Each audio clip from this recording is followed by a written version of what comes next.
Bon. Je vais essayer de vous expliquer quelque chose que je me tue à essayer de lui expliquer depuis tout à l'heure. Le Paris Saint-Germain va gagner la Ligue des Champions cette année, et je vais vous expliquer pourquoi.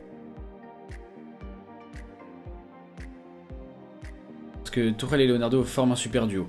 Bon, on se souvient tous du match contre Montpellier. Mbappé qui sort à la 90e trouve le moyen de faire la gueule et de ne pas jeter un regard à son entraîneur. Neymar qui fait un peu ce qu'il veut car il sait très bien qu'il est au-dessus de l'institution du Paris Saint-Germain. Icardi accueilli très froidement par les Sud-Américains à cause de sa réputation.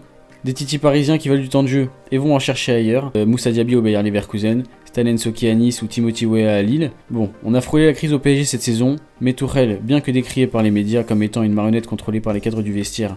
Cavani à 5 minutes. Mais non, mais c'est. Alors que devant Neymar, il se couche, il lui cire les pompes, il lui range ses fringues. Avec l'aide de Leonardo qui a su ramener une poigne dans l'institution Paris Saint-Germain, on su conserver un esprit d'équipe dans l'effectif, les joueurs se battent les uns pour les autres, et cela se sent sur le terrain. Il y a une envie de jouer et de s'amuser ensemble chez ces joueurs qui n'étaient pas là la saison dernière, et l'on ne peut pas dire que l'entraîneur et le directeur sportif y soient étrangers. Icardi. Bon, on apprécie bien sûr les posts Instagram de Wanda, de plus en plus intéressants, mais l'arrivée de Mauro n'a pas fait peur qu'aux joueurs du Paris Saint-Germain et à leurs femmes, il a aussi inquiété toutes les équipes de Ligue 1. L'ancien goléador de l'Inter, 124 buts en 219 matchs, a apporté une nouvelle touche au jeu parisien. Fini Cavani et ses appels en profondeur, fini Cavani et les tirs qui finissent dans les tribunes.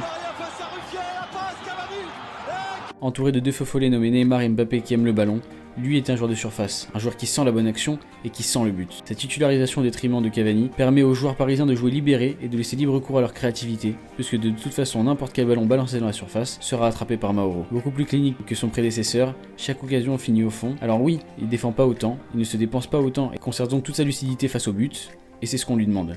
Son intégration au jeu, sa finition, son efficacité dans les gros matchs vont permettre au PSG de passer un cap en Ligue des Champions. Enfin, on l'espère. Et la rivalité Paris-Marseille peut revenir au premier plan.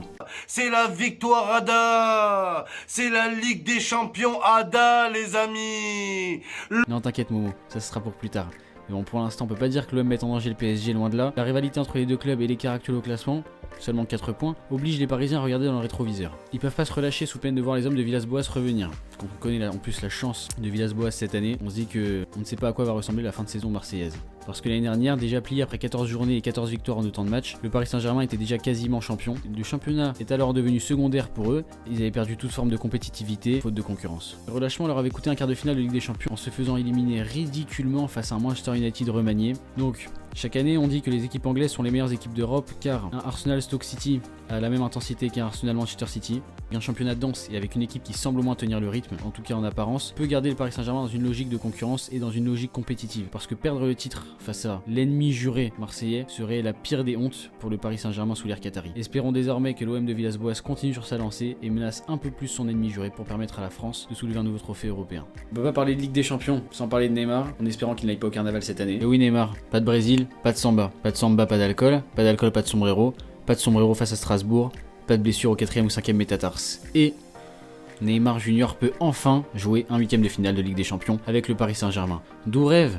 Bon, certes peut-être, mais il faut espérer que le PSG puisse le surveiller et qu'il sache enfin apprendre de ses erreurs, car ses coéquipiers auront besoin de son talent et de sa vista pour se débarrasser des différents gros adversaires sur leur chemin, parce que le Paris Saint-Germain avec son attaque de rêve et ses 4 fantastiques, ça fait quand même plus rêver. Mais en Ligue des Champions et dans leurs championnats respectifs, ces grosses équipes ont perdu de leur superbe. Parce que le Real n'a pris qu'un point face au Paris Saint-Germain en 2 matchs de Ligue des Champions, parce que Manchester City, bien que menant 2-0, réussit à perdre 3-2 face à Wolverhampton, parce que la Juve se voit contester son titre de championne d'Italie pour la première fois depuis 8 ans, parce que l'Atlético ne ressemble plus qu'à une équipe défensive, parce que Barcelone réussit à se faire éliminer par l'Atlético et Messi se fait tenir tête par Joao Félix. Autant d'équipes qui sont en difficulté dans les grosses affiches cette saison. Hormis Liverpool, qui est littéralement la meilleure équipe d'Europe, le Paris Saint-Germain se doit d'être supérieur à toutes ces autres équipes. De par son effectif, on a rappelé les 4 fantastiques tout à l'heure, et son envie de revanche, ça fait quand même plusieurs fois que le Paris Saint-Germain subit des remontadas, celle face au FC Barcelone, la plus tragique. Attention dessus.